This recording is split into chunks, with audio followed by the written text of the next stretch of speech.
Well, this is it. The hardest game known to good old mankind. Battletoads, you say? Oh, that's nothing. Wait till you play this hard as heck game. Okay, Battletoads is stretching it.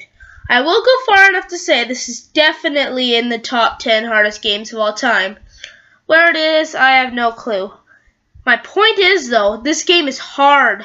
Like, infinitely, amazingly hard. If I had $1 for every life I've lost in my time playing it, Bill Gates wouldn't be on the top 100 anymore. I spent a lot of time trying to beat certain levels of this game. You know who you are, levels, and I really got a taste of the game from that. So let's dive in. So back in the SNES days, an awesome game was released. It was called Donkey Kong Country. It seemed odd, though. A game starring the Big Ape? And who's that monkey dude following him around? Okay, I wasn't born then, but I certainly remember playing through that game. But after a few hiccups, Rareware, the developing company of the original Donkey Kong Country game, got bought out by Microsoft. While they did attempt to revive their non-Nintendo franchises, it ended up giving them some of the most infamous games of all time. So let's fast forward to 2011. When Donkey Kong Country Returns was released, everyone loved it. It was a beautiful platformer that was similar to the previous games, but it made the levels more dynamic. The game is considered to be one of the best games on the Wii and among the greatest platformers ever created. So after playing through Donkey Kong Country Returns, Mario Kart 7, and playing a little bit of Metroid Prime Corruption, don't ask me about that game, I've only played it once, I have came to a solid conclusion. Retro, you're the new Rare. So because of this old fancy detective work that I've decided that Retro is the new Rare, I decided to buy Tropical Freeze. It was the next game in the series, and at first I struggled to buy it, but now I realize that it was required that I had to have bought this game. The game starts out with DK and his friends going ape for this banana cake. It then cuts to these Vikings on a giant ship, heading towards DK Island. These Vikings are awesome.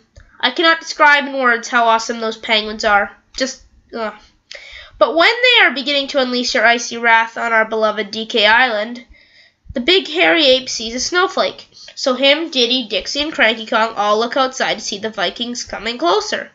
Our beloved ape soon gets blown off his house and onto a separate section of the island. So I guess it's up to you to save your home. So first of all, the Kremlins are good. The Vikings are good replacements for the Kremlins. I really like the Tikis as I thought they were cool, but the internet just loves to hate on those poor instruments. To be fair though, these Vikings have lots of personality, as some provide great comic relief while others legitimately had me scared. Great job creating these characters, Retro. The levels look and feel fantastic, as the ape really feels meant to be in this environment.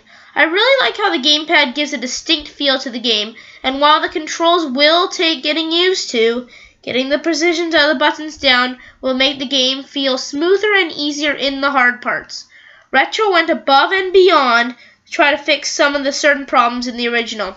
The blowing mechanic is replaced by a much more situational pulling mechanic, which is one of the ways to collect all of the hidden items in each level. You can now swim like you could in the old days, and I thank Retro for that.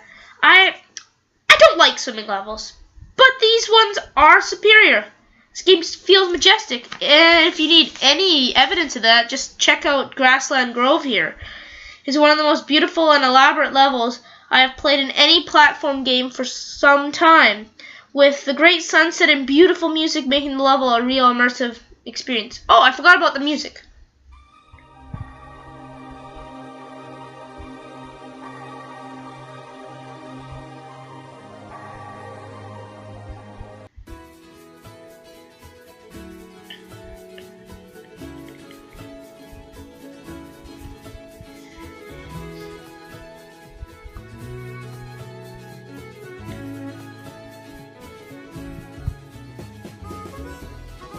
I think you get the picture.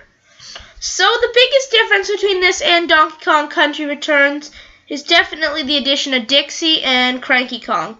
And this is unfortunately where I must get most critical. Dixie adds what's called the helicopter hair, which allows you to get a double jump and some gliding time, which is really useful in many levels, especially the tough ones. Cranky gives you his cane, which allows players to get an extra balance across spike platforms. This is really great, but it depends on the situation you're in. And yeah, that makes Dixie the best in the game. Diddy is useful in some of the early levels, but Dixie does everything Diddy can do and does it better. I really wish this wasn't the case, but it doesn't really affect the overall game experience. It's just a flaw. So as I said before, this is one of Nintendo's hardest games ever made. World 2 Onward is a struggle that will drain all of your lives really fast. Donkey Kong Country Returns was actually considered to be one of the hardest games of the last 5 years. The difficulty really came from the rocket and factory levels, which were just spread apart, so it was a bit on and off with the difficulty. But this game just basically takes you out of the frying pan and into the fire every level. You'll be crazily rushing through each level while avoiding some of the hardest to avoid obstacles I have seen in any game for quite some time. Some early examples of this include Mountain Mania and Sawmill Thrill. Don't ask me about those, which were two of the biggest difficulty spikes early in the game. The shining stars of this game have to be the bosses. Each one takes a lot of practice learning each of its moves and strategies around fighting it. The boss battles are quite long and puzzling, as they usually have multiple phases, each one differing from the rest. And if you think these bosses are gonna be easy, well, what game is this? Like, one of Nintendo's hardest games they've made in years? You think the bosses are gonna be easy? And the owl boss. I came close to destroying my gamepad because of the owl boss. The whole World 2 just hates me. I hate it back. It's much harder than some of the upcoming worlds. I don't know what's with World 2. It's a huge difficulty spike, I guess. Like, you get used to it in the later worlds, but it's just a brutal world. So, yeah, I might very well say this is the best Wii U game to date. Super Mario 3D World was great, taking a near-perfect formula and bettering it in every imaginable way. And Mario Kart is always my staple go-to game. It's pretty much the reason I bought the Wii U.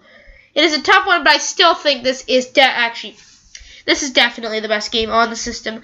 I know this game is great, and if you have a Wii U, you have no excuse to not pick this up. It is that good. There will be more on this game and the whole DK series somewhere along the line, so subscribe today and stick around for coverage all around the Nintendo verse and other game universes.